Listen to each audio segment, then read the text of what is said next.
Right, hi everybody. So we're going to take a look at another example of factoring, trinomial factoring.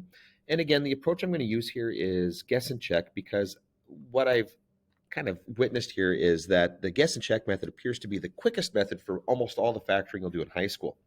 So here we go. I'm starting off with this trinomial 2x squared minus x minus 10. I know that these first two terms, their product is going to be 2x squared. Now the nice thing about this is 2 is a prime, so that really doesn't give me any options here. It's going to be 2x and x. Now, it doesn't really matter which order you put those in. All that does is change the order of the binomials, and order doesn't matter. Now I'm looking at products that are going to give me 10. Okay, well, I've got a few options here. It could be 2 and 5, 5 and 2, or 10 and 1, 1 and 10. Now, what I'm looking for here is to get a product here that's going to be, the sum of the products of the outer and the inner terms there has got to be -1 here. Now, just watch this. If I guess 10 and 1 here, when I put those together, I'm going to get an outside product of 2 and 10. Well, I'm not going to be able to combine those to get a 1. When I add those together, subtract them or whatever, I'm not going to get 1. If I change that, if I change this to 1 and 10, well, that's going to be 20 and 1. Well, that's even worse. I'm not going to be able to combine those values, those terms, to get -x.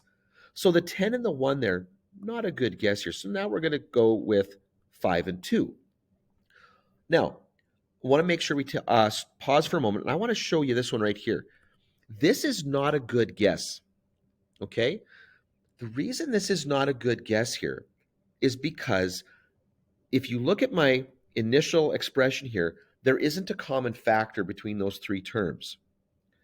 But if I guess 2x with a 2 here, there is a common 2 that I will then have to factor out. And that common 2 does not exist in the original. So by guessing that there's a 2 in that first binomial here, not a good guess. So that leaves me really with just one guess here.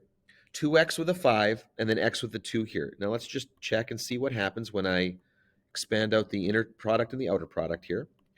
So 2x times 2x is going to be, 2x times 2 is going to be 4x. 5 times x is 5x.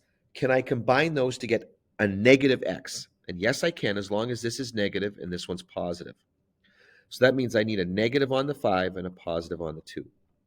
Now, let's double check that that actually works by distributing each term in the first binomial to each term in the second. So 2x times x is 2x squared.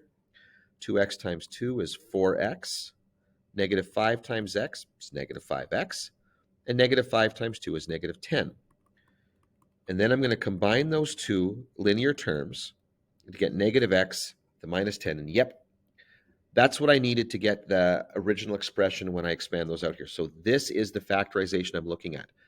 So the more you do this, the more comfortable you're going to get with efficient guessing, I guess is the way to say it here. So you would see quite quickly that 10 wouldn't work. And then you would know that I don't want to introduce a common factor, and that quickly eliminates the options that you have in questions like this.